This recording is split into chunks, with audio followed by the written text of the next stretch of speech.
Hello and welcome to our Kindness Resource Fair. I am Sarah Bazemore. I am the School Counseling Specialist at the Virginia Department of Education, and I am joined today by Donna Pitts. She is an elementary school counselor at Aquinton Elementary School in King William County, and Donna has a really cool kindness initiative that she wants to share with us. It's called the Secret Pal Class.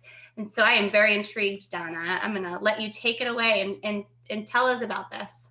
All right, I'd like to talk with you all this morning. Good morning, everyone, about the Secret Pal class.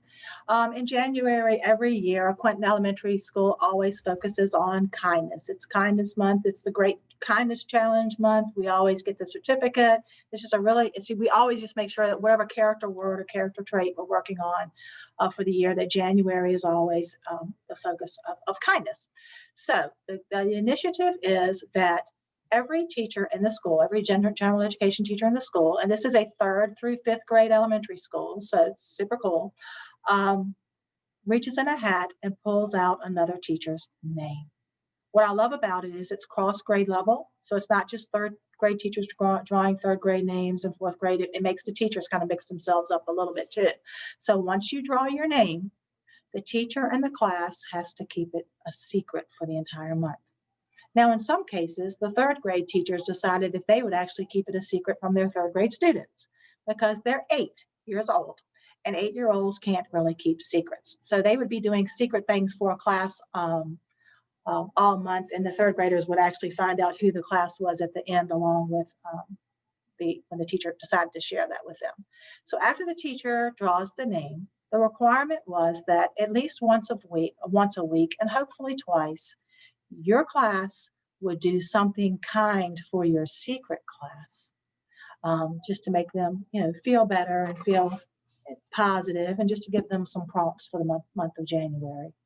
So they did things like one class got a soccer ball and wrote "Throw kindness like confetti" on it, or "You're kind," or we think you're kind" on the ball. And they just, one day when the secret class was at lunch, they came back from lunch and the ball was just sitting in their room, so they gave the class a ball.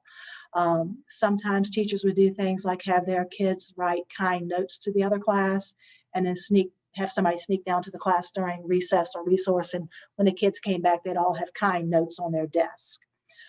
So just lots of cool things were done. The big requirement was the last week of January. We had something called the Big Reveal, and it was super, super big. Your class had to think of something super fabulous to do for the other class, to just like blow it out of the water and surprise them that you were their class. I'll give you one really good example. One 5th grade class had a 3rd grade class, and they sent the class a note saying, "You are super cool.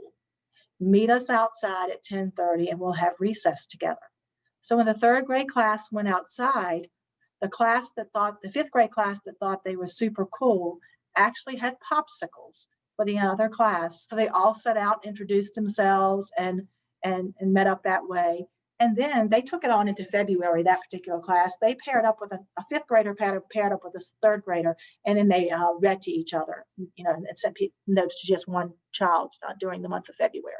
So that was one super cool thing.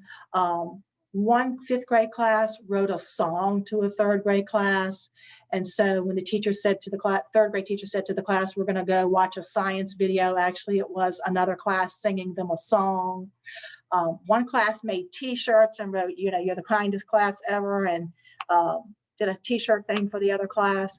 So there's a video that I did at the end of the month with all of the kind acts for the month in the video, as well as all of the reveals. All 25 class reveals are in the video, so it's a super cool video to watch, and a super fun thing to do with your school.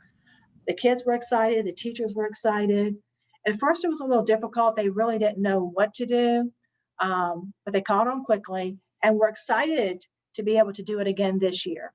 But with the pandemic, not possible this year. We're on the hybrid model, so we've had to choose something else for this year.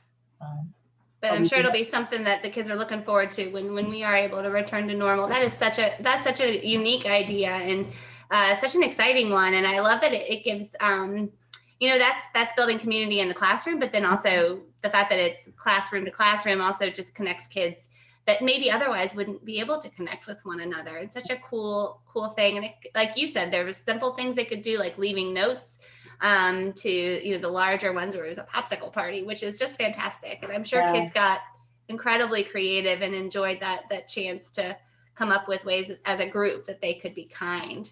And it's so fun to have a secret pal. I mean, we've all signed up for those before, and it's just so neat to get those surprises from someone and feel thought about. And the intrigue of it, of not knowing who it is definitely, And you never know adds a if it's going to level. affect kids either, because some of the notes that were written, even though one class might not necessarily know another class, they'd write notes to each other and have them on the desk, like I said, when they came in the classrooms.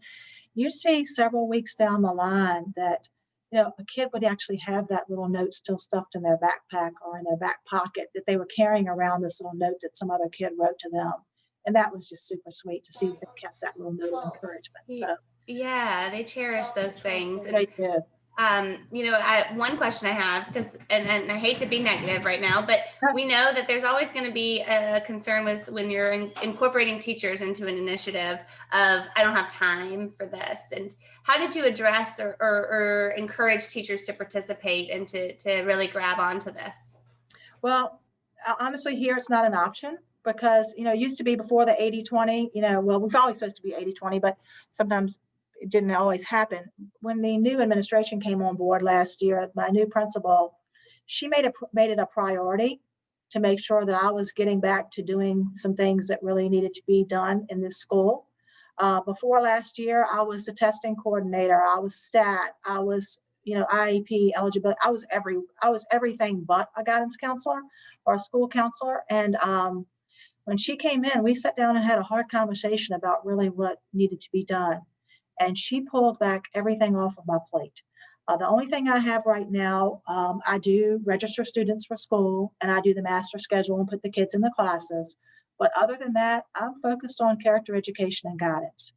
Our teachers were not given the opportunity to back out of anything in regards to character education. Every week, every class in this school got a 30-minute guidance lesson. So during the month of January, that 30 minutes gave the teacher and the teacher and me and that particular class that I was in at the time a chance to plan, brainstorm, and get ready for these activities. It was a blocked out time that was That's not awesome. Administrative support is so important.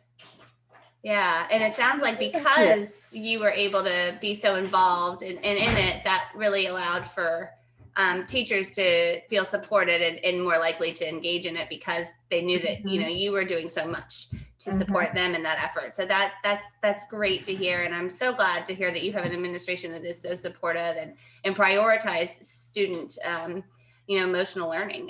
It's a huge piece of what kids need. Piece, and we have seen a huge drop in office referrals and kids going to the office for anything because with me being in there once a week, every week, of course they have the little guidance slips they can fill out for appointments to come see me and things, but it gave me a chance once a week when I was in there to take a kid with me or to make sure a kid touched base with me about whatever they needed to touch base with me about. And it helped me to build the relationships with the kids that I feel like over the years have just suffered because of all the other administrative work that I was doing. So with that said, I'm thankful for the new administration and thankful for the opportunity to be able to do what I was supposed to be doing all along. Yeah, right.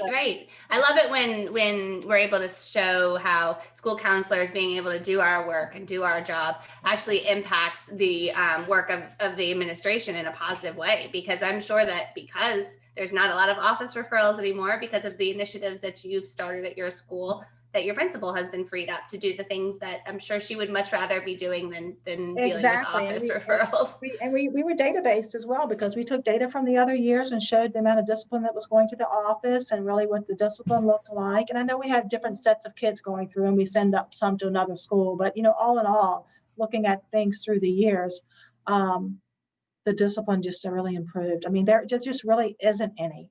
I will have to say that this school is just a little rural school. It's sweet. we're a family. The kids know that we're here. You know, we're their parents when they're here. And we take care of them like they're our children, and they know that, and we love them. In fact, every day on the morning announcements, the principal says, and just in case somebody hasn't told you lately or told you today, Dr. Blunt loves you, Mrs. Beasley loves you, Mrs. Pearson, she's the nurse, loves you, and Mrs. Pitts loves you, and all of the teachers here love you. And she says that every single day. And at one point, somebody said, "Boy, this is getting kind of old." The principal saying that every day. We know, no, we know she loves us, but the kids love hearing it. The Yeah. kids just love hearing it, and it's never old. Yeah, right. Well, what a great thing to hear somebody say, "Oh, we hear this all the time." Well, that's great. You should hear it all the time and know that you are cared Right. for. So I love that. It sounds like you have an incredible school and they're super lucky to have you, Donna. So thank Thank you you. for all that you're doing. Thank you.